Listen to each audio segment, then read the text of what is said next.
The Pacific Ocean covers more than 60 million square miles. It is the largest single feature on the surface of the planet. It contains more water than all other oceans combined. And across that immense blue emptiness, scattered like a handful of dark stones thrown onto a dark floor, sit the Hawaiian Islands. From the window of an aircraft crossing the Pacific, these islands appear as something almost impossible, points of green and black rising out of an ocean that stretches unbroken in every direction. They look like accidents, like rare exceptions in an otherwise empty world, and for most of human history, that is exactly what they seem to be. Isolated, accidental exceptions. They are not exceptions, they are signals. And the signal they broadcast is one of the most important geological messages the planet has to offer. Because the Hawaiian Islands are not simply land. They are not merely beautiful. They are not vacation destinations or postcard images or places to escape. They are a planetary measurement, a long-term record of what happens when deep Earth and surface Earth collide. To understand what that means, you have to start where everything starts. Not on the surface, not in the sand or the waves or the volcanic craters visible from the road, but more than 2,000 kilometers straight down, at the boundary between the Earth's core and its mantle. That boundary is a thermal frontier. The core is hot, incredibly hot, approximately 5,000 degrees Celsius, hot enough to melt almost anything, and that heat does not stay confined to the center of the planet. It rises, slowly, relentlessly, over tens of millions of years. Heat from the core works its way upward through the mantle, driving convection currents in the solid but slowly flowing rock.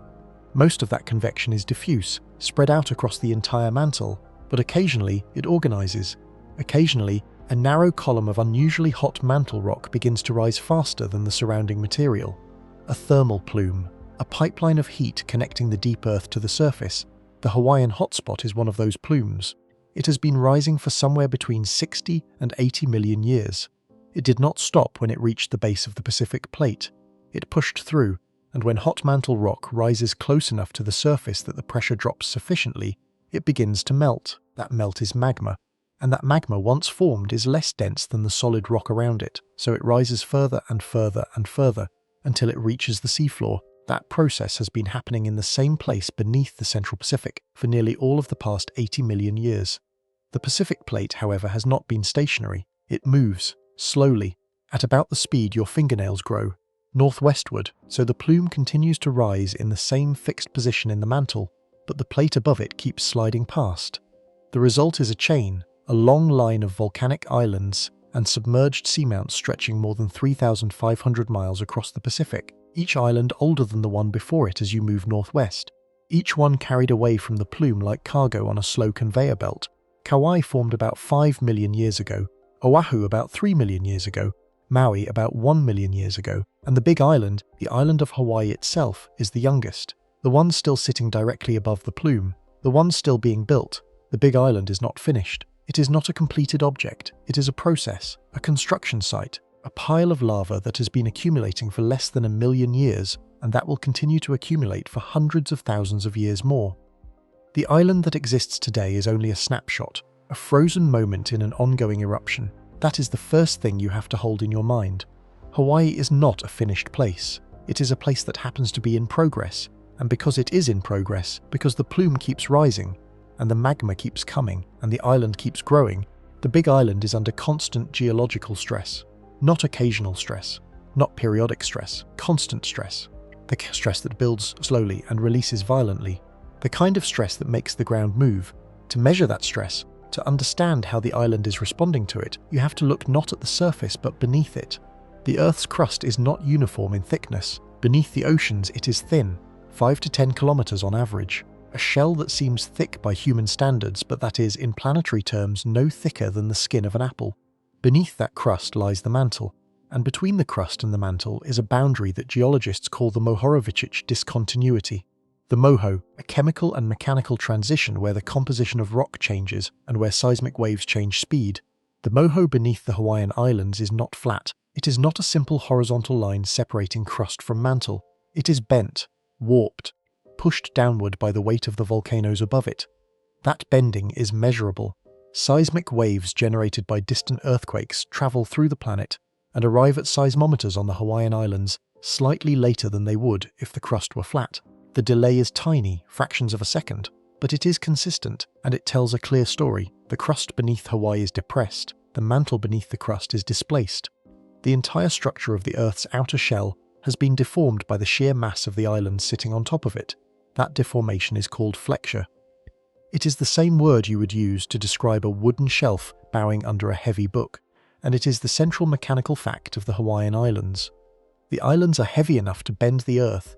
To understand just how heavy, you have to stop thinking about the islands as land and start thinking about them as loads. A load is any mass placed on a surface that the surface must support.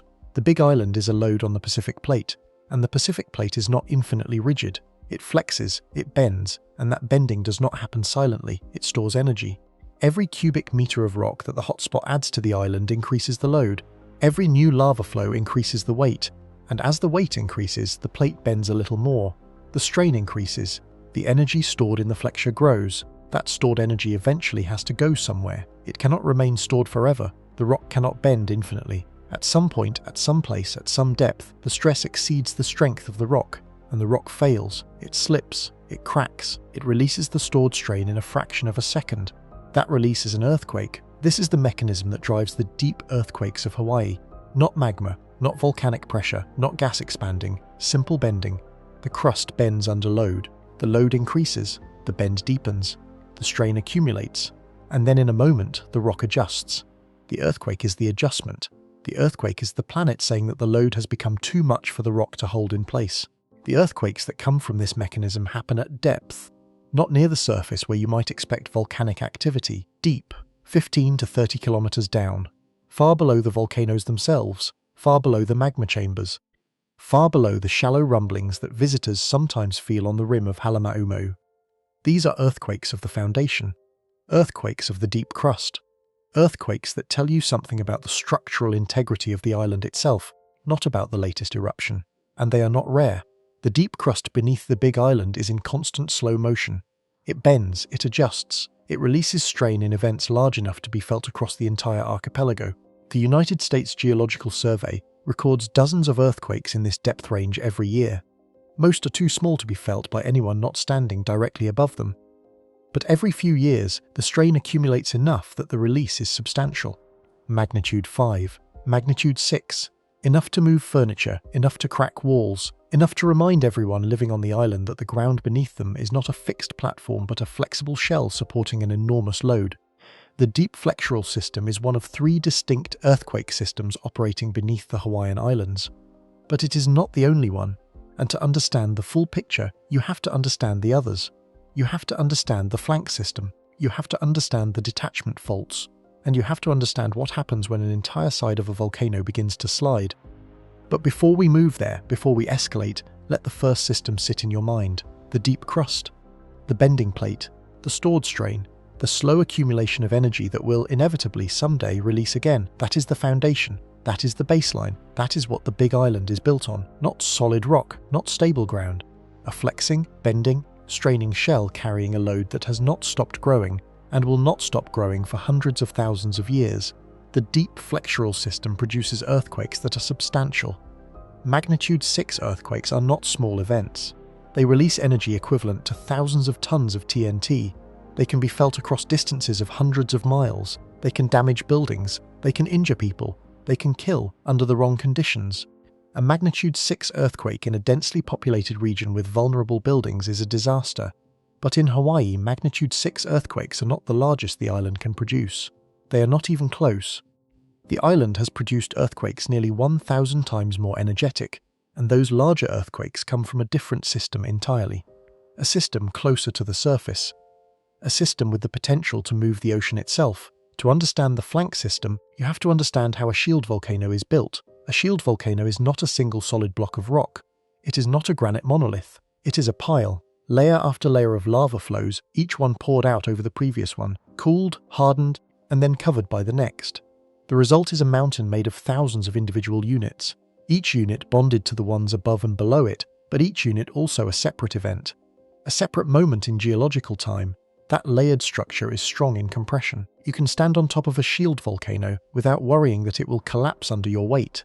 It is not strong in tension, it is not strong in shear, and it is built on a foundation that is not perfectly rigid. Beneath the lava pile lies the original ocean floor. the crust that existed before the hotspot began building the island. That crust is covered in a layer of marine sediment, microscopic skeletons, clay particles, the slow rain of material that settles onto the deep seafloor over millions of years. That sediment layer is weak, it is slippery, it is not a solid surface, it is more like a lubricated interface, a plane along which things can move. So here is the arrangement. On top, a massive pile of volcanic rock, hundreds of thousands of cubic kilometers of basalt, steep-sided heavy, gravity pulling it downward and outward. Beneath that pile, a weak, slippery layer of ancient sediment, and beneath that sediment the Pacific plate itself, firm, unyielding, a rigid foundation. This arrangement is unstable. The pile wants to spread. Gravity pulls the flanks of the volcano outward toward the sea. The weight of the volcano pushes down on the weak sediment layer, and the sediment does not resist that push effectively. It deforms, it allows movement, and over long periods of geological time, the flanks of Hawaiian volcanoes have moved. They have slid. They have slipped outward, away from the center of the island, riding on that weak basal layer. Most of that movement is slow, too slow to feel, a few centimeters per year, the sort of motion that can only be detected by precise GPS measurements repeated over years or decades. But the movement is not always slow, the flank can stick. The weak sediment layer can lock up, friction holding it in place, preventing motion, and while it is locked, the push from the volcano does not stop. Gravity keeps pulling, the weight keeps pressing, the strain keeps accumulating. The flank is being pushed outward, but it cannot move. So the rock stores that energy. The fault grows more and more loaded.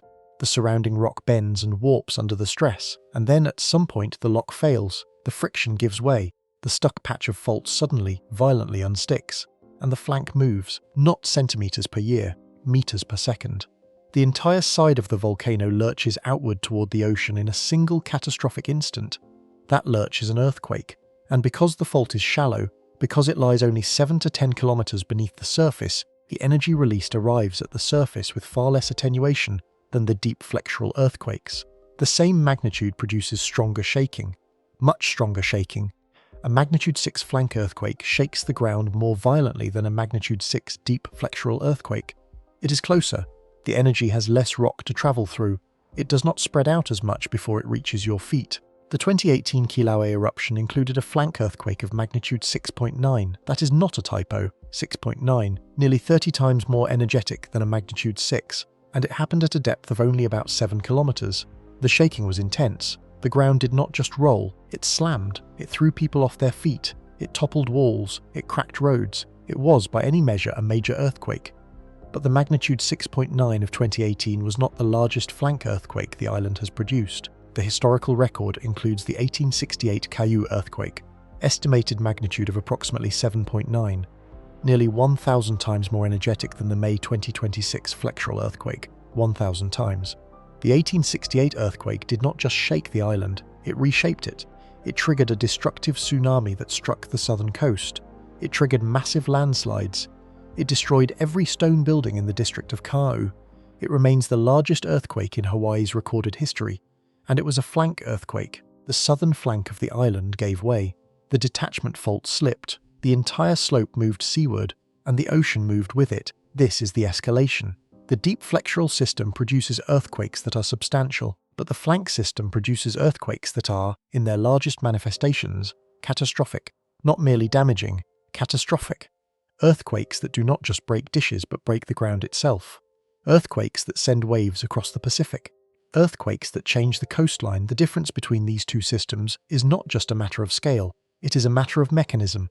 The deep flexural earthquakes are a response to load. The plate bends, the strain accumulates, the rock fails. That is a relatively straightforward mechanical process. The flank earthquakes are a response to the geometry of the volcano itself.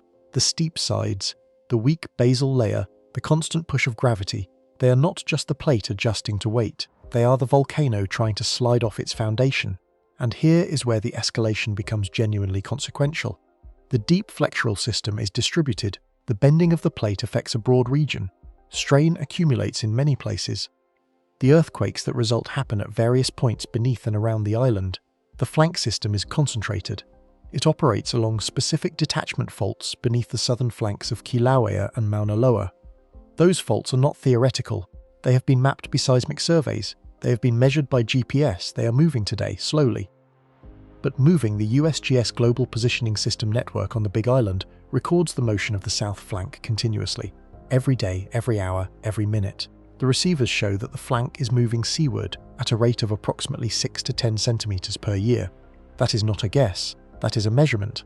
The south flank of Kilauea is sliding toward the ocean at a speed you could watch if you had enough patience, a few centimeters per year, the speed of a growing fingernail. But that steady motion is not uniform across the entire flank. Some parts move more smoothly than others, some parts are locked, and those locked parts are the places where the next large flank earthquake will eventually break. The locked zone of the detachment fault beneath Kilauea's south flank is not small. Seismic imaging has traced it for tens of kilometers along the coast. It extends from the surface down to a depth of perhaps 10 kilometers. It is a massive patch of fault, locked in place, accumulating strain at the same rate that the unlocked parts are moving. Every year that passes without a large flank earthquake adds more strain to that locked patch. Every year the eventual earthquake grows larger. This is not speculation. This is basic fault mechanics. The longer a fault remains locked, the more strain accumulates. The more strain accumulates, the larger the eventual earthquake. The 2018 magnitude 6.9 released a significant amount of strain from one portion of the detachment fault, but not all of it. The fault system extends further. Other segments remain locked. The strain is still accumulating. The escalation is not a prediction of when the next large flank earthquake will happen. No one can predict that. But it is a description of what the island is capable of. The deep flexural system produces magnitude 6 earthquakes. The flank system has produced magnitude 7.9 earthquakes, and there is no physical reason it could not produce another. The worst part of the May 2026 earthquake was not the earthquake itself. It was what that earthquake revealed about the island. Not everyone who felt the shaking knew about the two different systems. Many people assumed naturally that this was the big one, that this was the flank earthquake they had been told to expect, but it was not. It was the smaller system, the deep system, the one that happens at 22 kilometers, not 7, the one that shakes but does not slide, the one that breaks dishes but does not break the coastline. If that was the smaller system, the escalation asks a question that no one in Hawaii wants to answer. What will the larger system feel like? What will it be like to live through a magnitude 7.9 flank earthquake? What will it be like to feel the ground shake not for seconds but for nearly a minute? What will it be like to watch the ocean withdraw and then return? Those are not fear-mongering questions.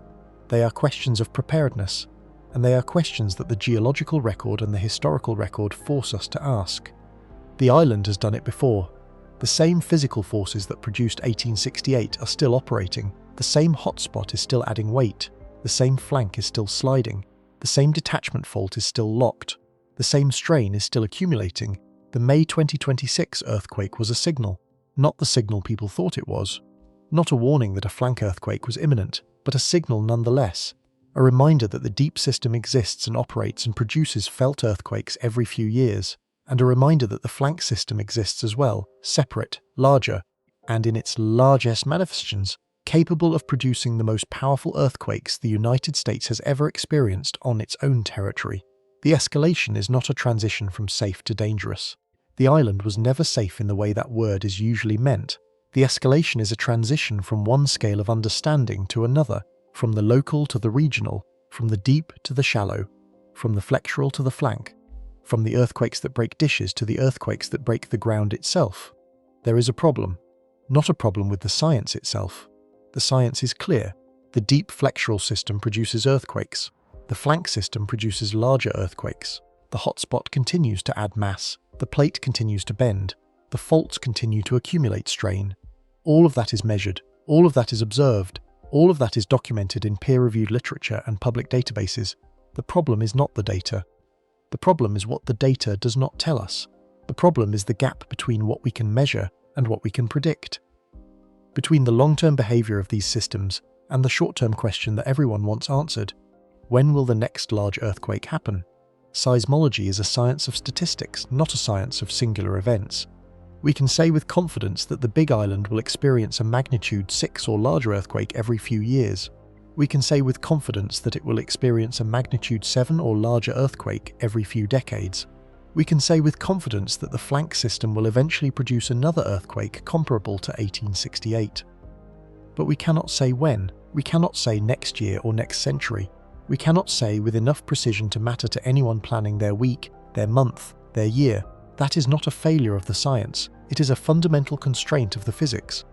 Earthquakes are not periodic, they do not happen on regular schedules. The fault does not build a strain at a perfectly constant rate and then release it at perfectly predictable intervals. The real world is messier than that. The real fault has complexity, heterogeneity, variations in friction, variations in fluid pressure, variations in temperature. All of these factors influence when and where and how large an earthquake will be. And none of them can be measured with sufficient precision to make deterministic predictions. This is the scientific tension at the heart of earthquake science in Hawaii. We know the systems, we understand the mechanisms, we can model the strain accumulation, we can map the faults, we can install networks of seismometers and GPS receivers, and tilt meters and strain meters. And after all of that, after decades of investment in research and monitoring, we still cannot say when the next large earthquake will happen. Not because we are not trying, because the system is genuinely unpredictable at the timescales that matter most to human beings. The tension is not between scientists who agree and scientists who disagree. It is between the clarity of the long-term statistical picture and the opacity of the short-term individual event.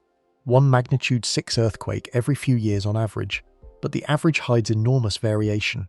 There might be 3 in 1 year and then none for 5 years. There might be a magnitude 6.9 followed by a decade of relative quiet. The statistics describe the long run. They do not constrain the short run, and that tension is amplified by the fact that the 3 systems overlap. A deep flexural earthquake does not necessarily trigger a flank earthquake, but it changes the stress field, it redistributes strain, it adds and subtracts load from different parts of the fault system. The May 2026 earthquake, occurring at depth beneath Mauna Loa's western flank, changed the stress on nearby faults. By how much? That is measurable. Seismologists can calculate the stress change from a known earthquake slip on a known fault geometry. The numbers are small. Typically, the stress change from one earthquake to another is tiny compared to the ambient stress that the fault is already experiencing, but tiny is not zero. And in a system that is already close to failure, tiny can matter. This is the domain of triggered seismicity, the idea that one earthquake can increase the probability of another, not by a large amount but by a measurable amount. The probability of a subsequent earthquake in the days following a magnitude 6 event is higher than the background probability. Not dramatically higher, not certain, but higher, statistically significant. Measurable. The Hawaiian Volcano Observatory knows this.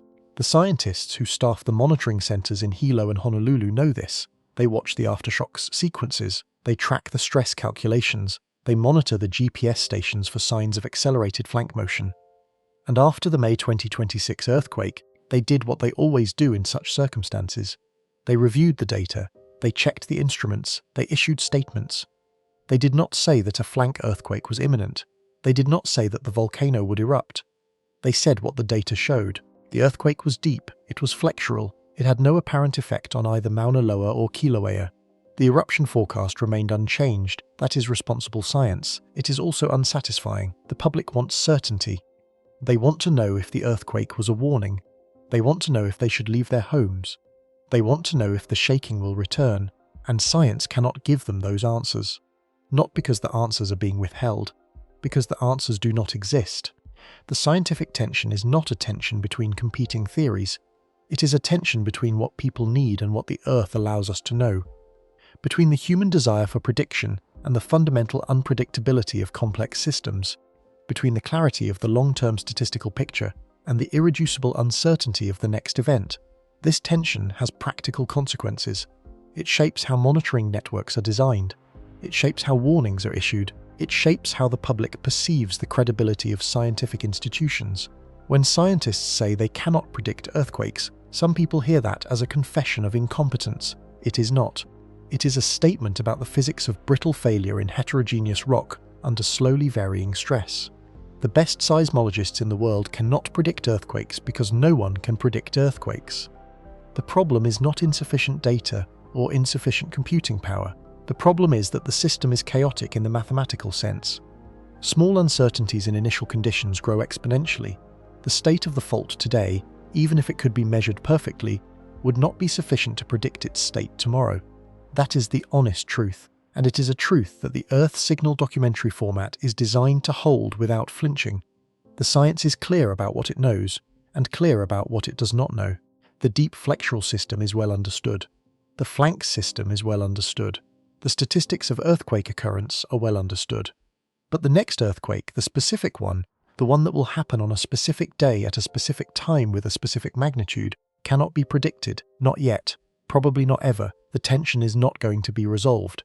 It is not a puzzle waiting for a solution. It is a permanent feature of living on a tectonically active planet. The ground moves, sometimes violently, and we cannot tell you exactly when. What we can tell you is the long-term probability. We can tell you that the chance of a magnitude 6 or larger earthquake somewhere in Hawaii in any given year is about 10%. We can tell you that the chance of a magnitude 7 or larger is about 2% per year. Those are not small probabilities. Over a decade, the cumulative probability of a magnitude 6 becomes substantial. Over a lifetime, it approaches certainty. That is the scientific tension. Not a conflict, a boundary. The boundary between what science can deliver and what the Earth refuses to reveal. And it is a boundary that anyone living on the Big Island, or anyone visiting, must learn to respect. The science of earthquakes is abstract. Magnitudes, depths, stress drops, fault geometries. All of these are necessary. All of them are real. But none of them capture what an earthquake actually feels like to a person standing in their kitchen when the ground begins to move. The human consequences of an earthquake begin in the body before they reach the mind. The first sensation is not fear, it is confusion. The brain receives a signal from the inner ear that something has changed. The floor is moving, but the floor is not supposed to move, so the brain searches for an alternative explanation. A heavy truck, a door slamming, an explosion somewhere distant. For a second or two, the brain insists on the ordinary, the familiar, the safe explanation. Then the shaking grows, and the ordinary explanations fall away, and there is a moment of pure, vertiginous understanding. The ground is not solid, the ground is moving. The one thing in all of human experience that every person assumes will always be still, the earth beneath their feet, is not still. It is heaving, rolling, shaking. And there is nothing to hold on to, because the thing you would hold on to is the thing that is moving. That is the human experience of an earthquake, not the magnitude, not the depth, the loss of certainty, the sudden, visceral realization that the platform you have built your entire life on is not a platform at all. It is a surface, a skin, a thin shell over a planet that is very much alive. The May 2026 earthquake produced that experience for tens of thousands of people across the Hawaiian Islands, not just on the Big Island, where the shaking was strongest. On Maui, on Oahu, even on Kauai, faintly, the entire chain felt it. The phones lit up, social media filled with reports. People who had lived in Hawaii for decades said they had never felt anything like it. Not because the earthquake was the largest they had experienced. Because it was different, it lasted longer than they expected. It came from deeper than they expected. It rolled rather than jolted, and it reached across the ocean in a way that smaller, shallower earthquakes did not. In the immediate aftermath, the human consequences were physical and logistical. Broken glass, fallen furniture, cracked walls, toppled water heaters. In some homes, the damage was severe enough that people could not stay. The structure of the building had been compromised. The walls were no longer plumb. The roof had shifted. Those families spent the night elsewhere, with neighbours, with relatives, in shelters opened by emergency management. But the physical damage, real as it was not the most widespread human consequence. The most widespread consequence was the loss of sleep. The earthquake struck at 9:46 p.m, a Friday night. Many people were at home. Many were already in bed or preparing for bed. The shaking woke them, and then, after the shaking stopped, they could not go back to sleep. Adrenaline, anxiety, the aftershocks, small but noticeable, arriving every few hours. The mind would not let go, the body would not relax. The floor might move again at any moment. That sleeplessness is not trivial. It accumulates, it degrades judgment, it increases stress. It makes people short-tempered with their children and their partners. It reduces the ability to make good decisions about safety. And it is invisible. It does not show up in damage assessments or insurance claims. But it is real, and it affects far more people than the physical damage does. In the days following the earthquake, emergency management agencies received hundreds of reports. Not all of them were about damage to buildings. Many were about people. People who were frightened. People who did not know what to do. People who had never experienced an earthquake before and did not have a plan. People who had experienced earthquakes before and thought they were prepared, but discovered that preparation was not the same as being calm when the floor actually moved. The human consequences of an earthquake are not evenly distributed. Some people are more vulnerable than others. elderly people who cannot move quickly, people with mobility impairments who cannot get under a table or brace themselves in a doorway, people who live alone and have no one to help them clean up the broken glass or move the fallen furniture, people who are visiting from places without earthquakes and who have no mental framework for what is happening. The earthquake does not discriminate in its physics, but its consequences land differently on different bodies, different households, different communities. There is also a psychological consequence that is harder to measure but impossible to ignore. The earthquake changes the relationship between a person and their home. Before the earthquake, the home is a place of safety. After the earthquake, the home is a place where the floor moved, where the dishes fell, where the water heater shifted. That knowledge does not fade quickly, it lingers. Every small vibration, every rumble of a truck passing outside, every gust of wind that rattles a window carries a small jolt of fear. The nervous system has been taught a new lesson. The floor can move, and it will not unlearn that lesson easily. For some people, that heightened state resolves within days or weeks. For others, it persists. It becomes hypervigilance, a low-grade constant alertness to the possibility of shaking. That is not a disorder. It is a normal response to an abnormal event, but it is a real human consequence. It has a cost. It affects quality of life. It affects mental health. It affects the sense of being at home in the world. The grandmother who stood over her child, shielding him from falling dishes, will remember that moment for the rest of her life. Not because of the physical pain from the plates and glasses striking her back and arms, because of the choice she made in a fraction of a second to put her body between the falling glass and the child, to absorb the impacts herself. That is what an earthquake does. It forces choices, immediate, instinctive, irreversible choices, and those choices stay with people. The human consequences of the May 2026 earthquake will be documented in the USGS Did You Feel It database. Thousands of reports, hundreds of thousands of words of description, some clinical, some emotional, some angry, some grateful, all of them real, all of them evidence that an earthquake is not just a geological event, it is a human event. It happens to people, it changes them, and the change does not end when the shaking stops. An earthquake does not occur in isolation. It is not a single event with a single effect. It is an initiating disturbance, a trigger that can set off cascades of secondary effects, some immediate, some delayed, some local, some regional. The immediate secondary effects of the May 2026 earthquake were the ones people saw. Aftershocks. The ground continued to adjust. Small earthquakes, magnitude 3 and smaller, rippled through the same patch of crust in the hours and days following the main shock. Each aftershock was a reminder, each one a small reassertion of the fact that the system had not yet settled. But aftershocks are only the most obvious cascade. The earthquake also changed the stress field in the surrounding rock, not by much, but by some, and that small stress change can have effects on other faults, other systems, other parts of the island's complex geology. Stress transfers from one fault to another. A slip here increases the stress there. The pattern is complicated. It depends on the orientation of the faults, the direction of slip, the geometry of the surrounding rock. But the principle is clear. No earthquake is an island. Every earthquake changes the neighborhood. The May 2026 earthquake occurred at a depth of 22 kilometers. That is deep enough that its direct effects on the shallow volcanic plumbing were minimal. But minimal is not zero. The shaking was felt at the surface. The ground moved, and that movement could have had effects on the shallow subsurface, on cracks and fissures, on the permeability of the rock, on the pathways that hydrothermal fluids and magmatic gases use to move toward the surface. This is the domain of volcano-earthquake interaction. The question is not whether earthquakes and volcanoes are connected.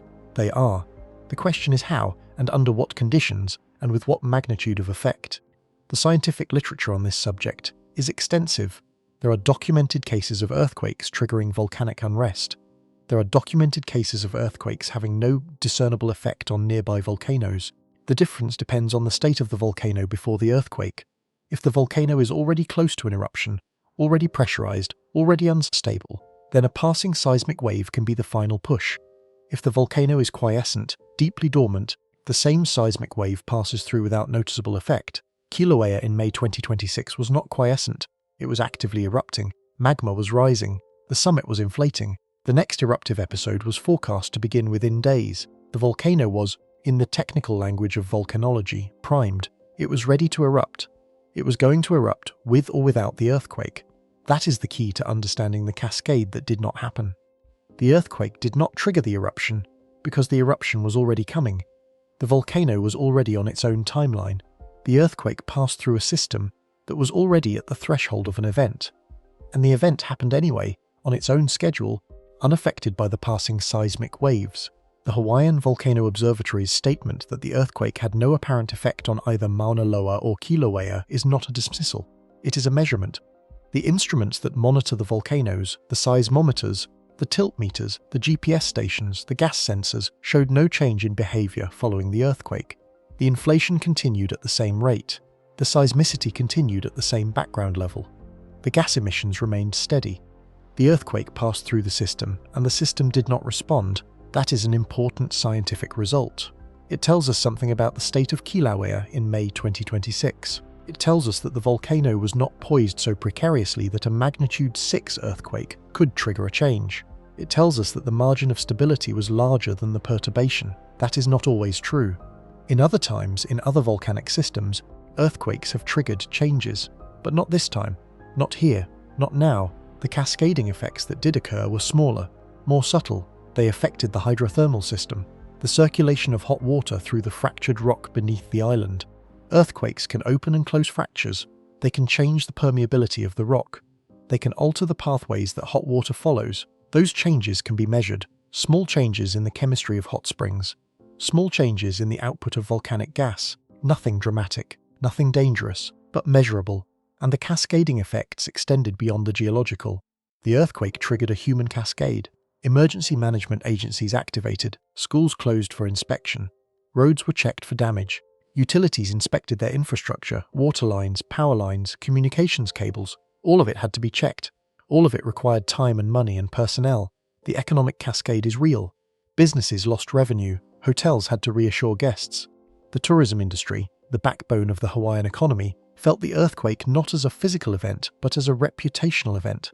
Would visitors cancel their trips? Would the images of broken glass and toppled furniture spread across social media and deter future bookings? The answers to those questions take months to emerge, but the questions themselves are part of the cascade. The earthquake does not stop shaking when the ground stops shaking. It continues through the economy, through the media, through the minds of potential visitors. The longest cascade is the one that runs through the geological record. The May 2026 earthquake is now part of the island's history. It will be studied. Its seismic waves will be reanalyzed. Its effects will be modelled. It will appear in future hazard assessments, in future statistical analyses, in future efforts to understand the behaviour of the deep flexural system. The earthquake is over, but the data it produced will be used for decades. Cascading effects do not require a large initiating event. A magnitude 6 earthquake is large enough to produce measurable changes in stress, in permeability, in public perception, in economic behaviour. It is not large enough to trigger a volcanic eruption in a system that is not already on the edge. It is not large enough to trigger a catastrophic flank failure, but it is large enough to matter. Large enough to be felt, large enough to be studied, large enough to remind everyone that the Earth is not a static background. It is an active participant in the story. The cascade from the May 2026 earthquake is not over. The aftershocks will continue for weeks. The stress changes will persist. The human consequences will fade slowly. The data will accumulate. And at some point, somewhere on the island, another earthquake will occur. Not because of this one, not triggered by this one, but because the same forces that produced this one are still operating. The load is still there. The plate is still bending. The strain is still accumulating. The cascade of Hawaiian earthquakes is not a chain of cause and effect. It is a continuous process, a slow, steady, unending release of energy from an island too heavy for the crust beneath it. The future of the Hawaiian Islands is not a mystery. Geologists can project the broad outlines with considerable confidence. Not the details, not the exact dates of the next eruption or the next large earthquake, but the long-term trajectory, the direction of change. The things that will happen, eventually, if the current processes continue. The hotspot is not going away. It has been rising from the deep mantle for at least 80 million years. It will continue rising for tens of millions of years more. The Pacific plate will continue moving northwestward. The big island will continue to grow. The plume will continue to supply magma. The volcanoes will continue to erupt. The island will get larger, heavier. The load on the plate will increase.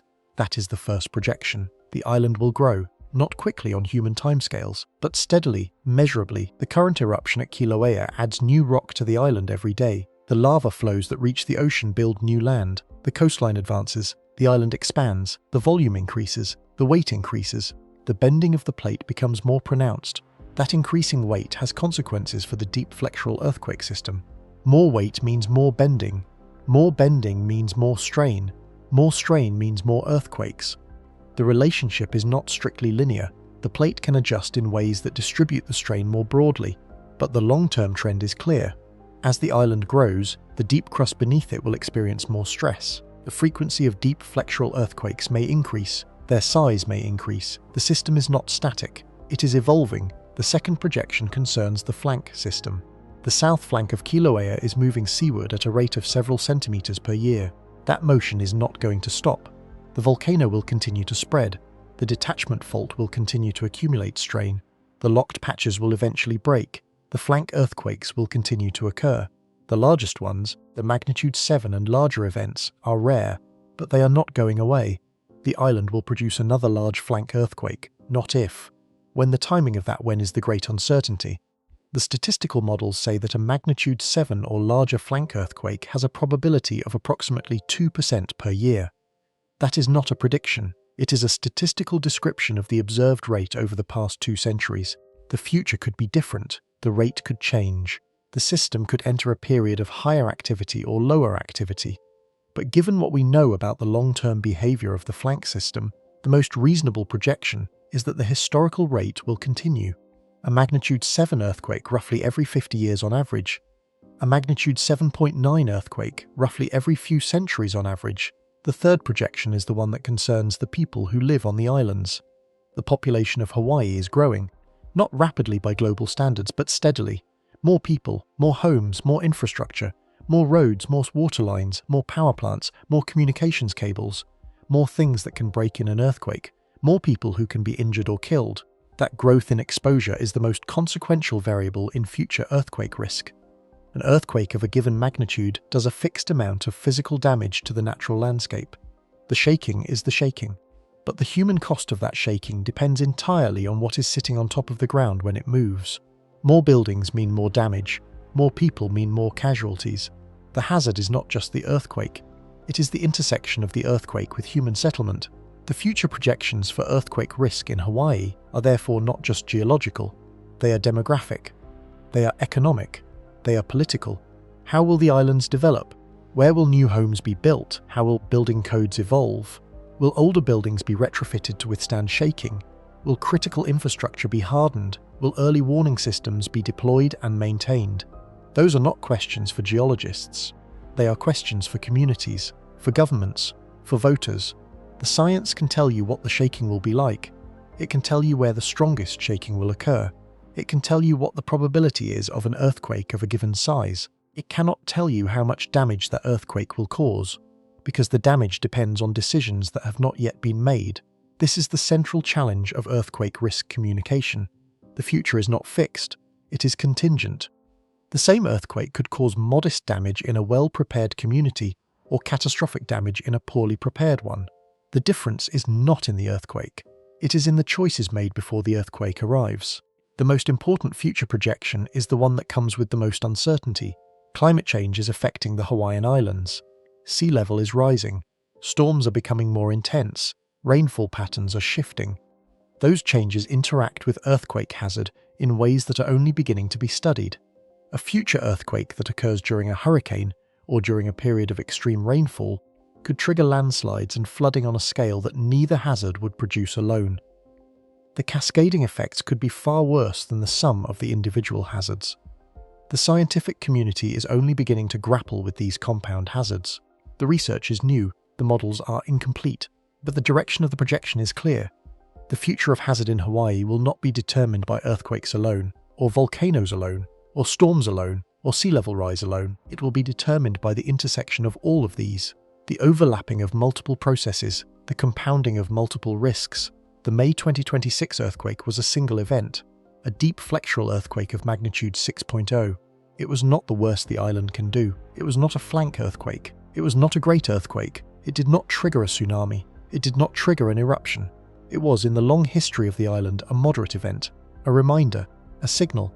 But the future will contain larger events. The statistics guarantee it. The long-term rates are what they are. Over a sufficient span of time, the island will produce another magnitude 6.9, another magnitude 7.9, another event that challenges the resilience of the people and the infrastructure and the systems that make modern life possible on this extraordinary piece of ground. The question is not whether those events will occur.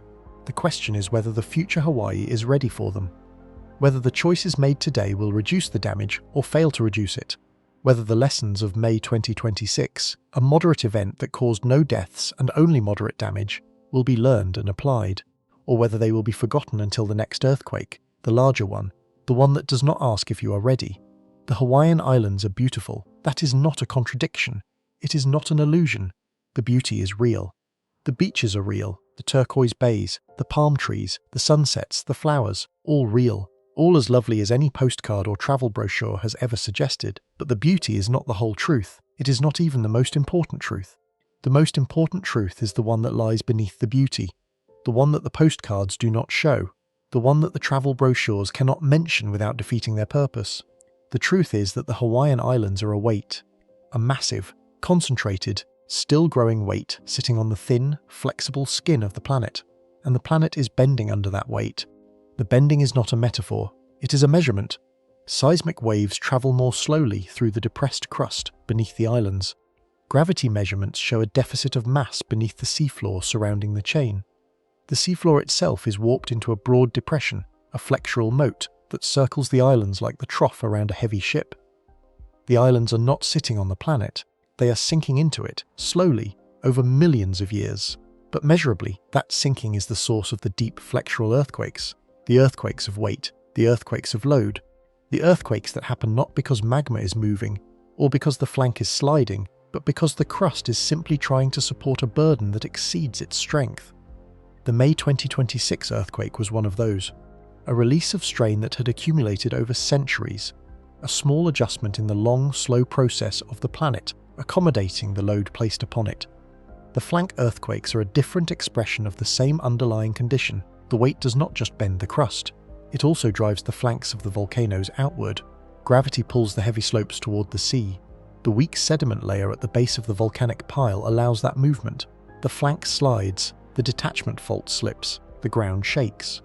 And if the slip is large enough and shallow enough, the ocean moves. The great earthquakes, the rare ones, the magnitude 7.9 events that define the upper limit of the island's seismic capability, are the most dramatic expression of all. They are the moments when the weight, the bending, the sliding, and the locked faults all converge in a single catastrophic release. They are rare, they are not going away. The island has produced them before. The island will produce them again. None of this means that Hawaii is doomed. That is the wrong frame, the wrong conclusion, the wrong feeling to carry away from this story. The islands are not doomed, they are active, they are alive. They are doing what islands built by hotspots on moving plates over weak sediment layers have always done. They are changing, they are adjusting. They are releasing the energy that the hotspot and gravity and the movement of the plate have stored in them. The right frame is not doom, it is respect. The respect that comes from understanding what the islands actually are, not what the postcards pretend they are. The respect that comes from knowing that the ground beneath your feet has a history and a future, and that the ground moves not because it is broken, but because it is working. The respect that comes from preparation, from building codes that account for shaking, from emergency plans that account for tsunamis, from early warning systems that account for the fact that earthquakes cannot be predicted, but can be responded to. The people of Hawaii have lived with this restless ground for centuries. The Hawaiian language has words for different kinds of earthquakes. The oral traditions include accounts of ground shaking and ocean surges. The knowledge that the land is powerful, that it demands respect, that it must be lived with carefully and thoughtfully, is not new. It is ancient. It is woven into the culture. It is part of what it means to be from these islands. The challenge of the present moment is to integrate that traditional knowledge with modern science, to understand the deep flexural system and the flank system and the great earthquake system not as abstract academic categories, but as descriptions of a real place where real people live. To use the measurements and the models and the forecasts not to generate fear, but to generate action. To build a future on this active, restless, beautiful ground that is as resilient as the people who have lived here for generations. The May 2026 earthquake was a signal, not a warning of imminent catastrophe. not a prediction of worse to come. A signal, a reminder, a moment of attention focused on a system that is always operating but usually ignored. The earthquake did not change the island, it revealed it. It showed for a few seconds what the ground actually is, a flexing, bending, straining shell supporting an enormous load, a place where 3 different earthquake systems operate on 3 different clocks, a place where the beauty and the danger are not opposites. They are the same thing. The same forces that built these islands also shake them. The same hotspot that creates new land also loads the crust until it breaks. To live in Hawaii is to live on a construction site, a building that is not finished and will never be finished, a building that is constantly being added to and constantly adjusting to the weight of those additions. That is not a flaw. It is not a mistake. It is what it means to live on an active volcano on a moving plate above a hotspot. It is what it has always meant. It is what it will always mean. The final reframe is not a conclusion. It is a continuation. The story does not end with the May 2026 earthquake. The earthquake is over. The aftershocks will fade. The broken glass will be swept up. The armoire will be righted. The grandmother's bruises will heal. But the forces that produced the earthquake are still operating. The hotspot is still rising. The plate is still moving. The island is still growing. The crust is still bending. The strain is still accumulating. The next earthquake is already loading, not because the May 2026 earthquake caused it, not because the system is accelerating, because the system never stopped. The deep flexural earthquakes are not aberrations. They are the steady state, the background, the normal operation of an island too heavy for the Earth. The May 2026 event was one tick of a clock that has been ticking for millions of years and will continue ticking for millions more. The question is not whether the clock will tick again. It will. The question is what we do between ticks, how we prepare, how we build, how we live, how we remember that the ground beneath us is not a platform, it is a process, and the process is not finished. It will never be finished. The island will keep growing, the crust will keep bending, the faults will keep slipping, the earthquakes will keep coming, not as punishment, not as warning, as consequence, as expression, as the sound of a planet that is still alive, still building, still adjusting to the weight placed upon it. The grandmother who shielded her child from falling dishes did not need to know about the deep flexural system, or the flank system, or the magnitude scale. She knew what the earthquake was. It was danger. It was fear. It was the ground moving when the ground should not move. And she responded the way people have always responded to sudden danger. She protected the one she loved. She put her body between the falling glass and the child. That is the human response to an earthquake. Not analysis, action, love, protection. The science is there to inform that response, to tell you what is likely and what is not, to tell you where the hazard is highest and where it is lower, to tell you what you can do to reduce your risk and what you cannot control. The science does not replace the human response. It serves it. It gives you the information you need to act wisely when the ground begins to move. The May 2026 earthquake was not the worst part. The worst part is everything it points to. The weight, the bending, the sliding, the locked faults, the accumulating strain, the certainty that larger earthquakes have happened here before and will happen here again, not as a prediction, as a recognition, as a refusal to be surprised by what the island has always been. The worst part is not the earthquake, it is the forgetting that happens between earthquakes. The slow drift back into the belief that the ground is solid, that the islands are stable, that the shaking was an anomaly. That forgetting is natural.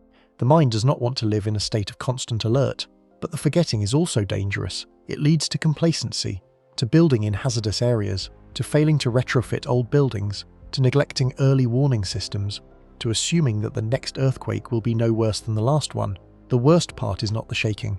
It is the silence before the next shake, the silence that feels like safety, the silence that is not safety, the silence that is just the pause between ticks of a clock that is still running. The island of Hawaii is heavy, it is bending the earth, and the earth is bending back. That is not a tragedy, it is not a crisis, it is a fact, a geological fact, a fact that has been true for millions of years and will remain true for millions more. The question is whether we will live with that fact wisely or foolishly, whether we will prepare or be surprised, whether we will remember or forget. The May 2026 earthquake was a reminder, not a warning, a reminder. A moment when the planet spoke and everyone listening heard the same thing.